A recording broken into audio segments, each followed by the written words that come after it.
World Geography, East Asia, East Asian Beliefs.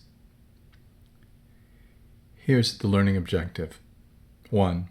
Describe the origins and beliefs of these East Asian philosophies: Buddhism, Confucianism, Taoism, Shinto.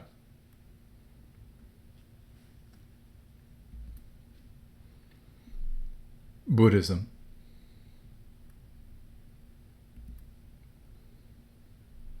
Origins. Buddhism, it was founded by an Indian prince, Siddhartha. This was around 500 BC. This young prince, he lived an affluent and sheltered life. He lived in a palace. He was protected from the suffering of the world. One day, though, on a journey, he happened to witness suffering, and this really shocked and distressed him. So he left his family to seek enlightenment through asceticism. Asceticism is a form of extreme self-discipline and the avoidance of any indulgence.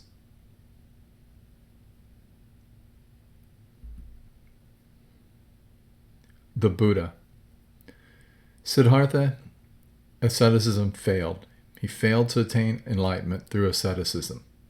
So he sat down beneath a tree and he vowed that he would not move until he attained enlightenment. Days later, he arose as the Buddha, or the Enlightened One. He spent the rest of his life, 45 years, teaching the path to liberation from suffering and also establishing a community of monks.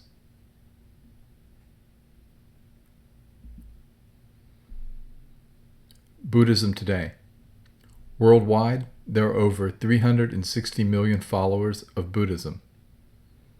Buddhism, though it's virtually extinct in its birthplace, India, however, it remains prevalent in China, Japan, and Southeast Asia.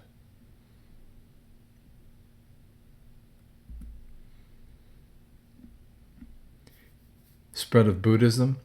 Here's a map showing the location of most of the followers of Buddhism today.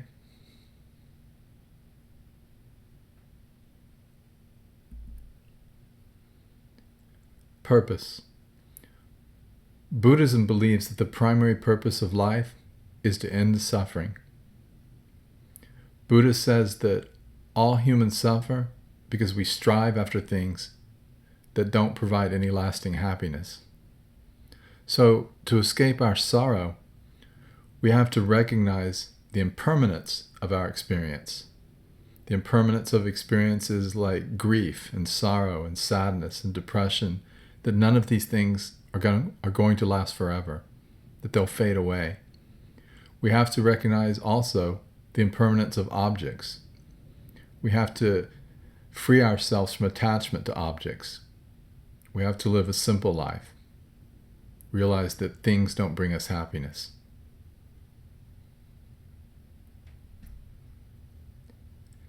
Teachings. In the Four Noble Truths and the Eightfold Path, this is where Buddha states the conditions that one must follow if they're going to escape suffering.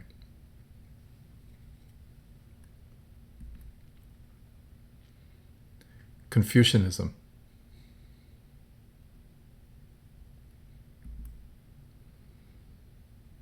Influence. Confucianism, it's deeply influenced spiritual and political life in China for more than 2,000 years. Its influence has also spread to Korea, Japan, and Vietnam.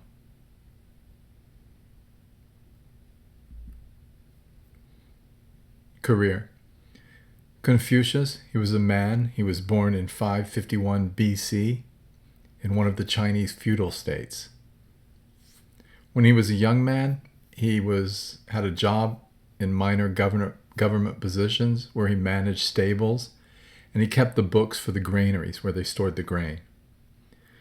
Somewhere along the line, though, Confucius mastered what was called the 6 arts back then. They are ritual, music, archery, charioteering, calligraphy, and arithmetic. And he also became familiar with the classical traditions, poetry, and history. Mastering all of these skills enabled him to start a teaching career in his 30s.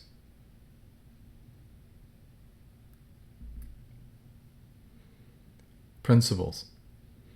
Confucianism, it promotes humaneness or benevolence, kindness.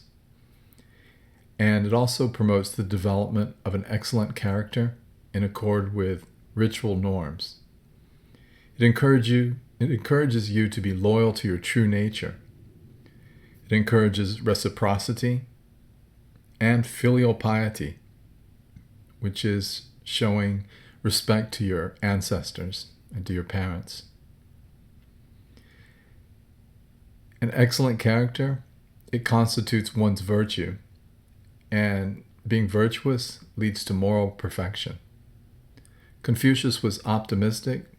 He believed that humans are teachable, that they can be improved upon, that they're perfectible, that they can be better than they are through personal and communal endeavor by working hard.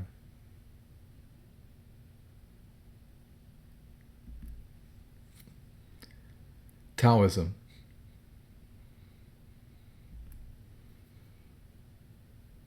Origins.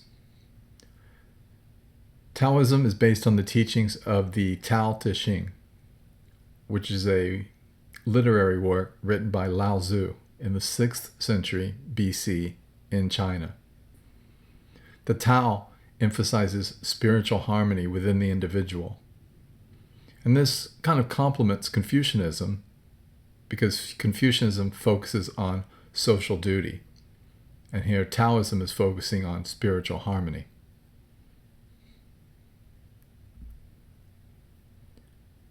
Qi.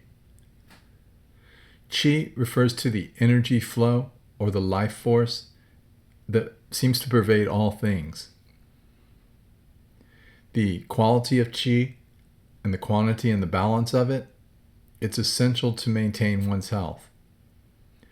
Qi can be regulated through different spiritual practices like breath control, massage, acupuncture, and something, a martial art called the Tai Chi, which is kind of like a slow motion martial art. It's kind of an exercise to maintain your focus and to meditate.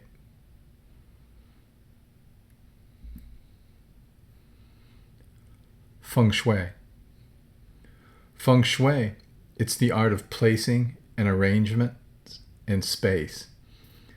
So it turns out that the color of an object and the shape of it and the physical location of each item in a space, like the couch in your living room or a chair in your living room or where a table is, that all of the location of these items, that it affects the flow of qi by either slowing it down or redirecting the flow of qi or energy or accelerating it. The occupants living in that space, they're affected by qi, by the energy of the space. So people that believe in feng shui believe that you should have kind of an expert come in and organize your household or where the furniture is in your household so that your house has good energy, and then you'll have good energy too.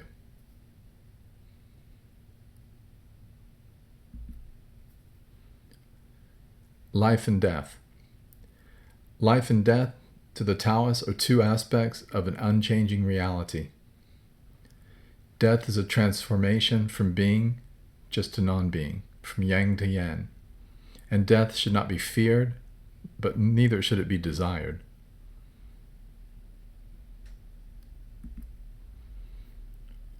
Wu Wei.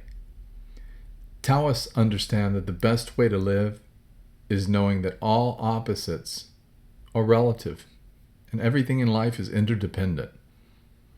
It's not necessary to always struggle and oppose and strife and disagree with everything or everyone. Taoists practice Wu Wei, which is translated loosely as non-action. To practice Wu Wei means that one's actions go unnoticed.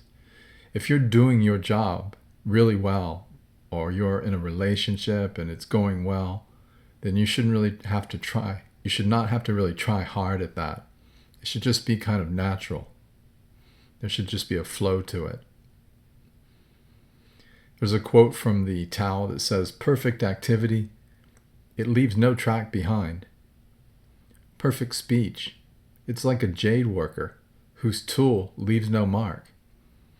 So a piece of jade is a stone, and a jade worker chips away on that stone to produce a beautiful piece of jewelry. And in the end, he's chipped away on the stone with a tool, but it really hasn't left any mark. It's left the jade more beautiful in the end. And to a Taoist, that's how our life should be.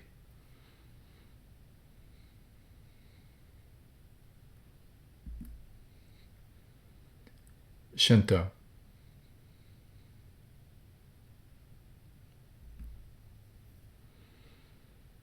Origins. Shinto is the term for the indigenous religious beliefs and practices of Japan. Shinto has no founder, no official sacred scripture, no fixed creed.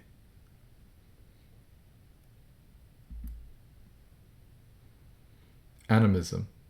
Shinto is actually an animist belief system. Its followers interpret the world through an understanding of the mysterious forces of nature. Animism attributes a soul to plants, inanimate objects like rocks, and natural phenomena like rainstorms and thunderstorms. The Japanese believe that kami, or divine beings, that these spirits are kind of representatives of the natural world. They live in nature.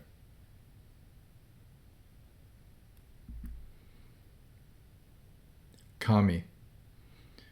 As I mentioned, kami, or deities, they cooperate with one another, and they're believed to be the source of human life and existence. Kami reveal makoto, which is utmost sincerity. They reveal this state to people, and they guide them to live in accordance with this philosophy of utmost sincerity.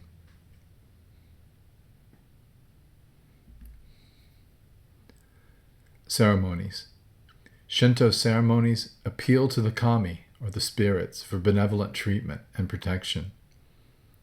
Shinto ceremonies, they consist of abstinence and offerings, prayers, purification rituals. Purification involves sometimes just washing with water, which symbolically removes the dust and the impurities that covers one's inner mind.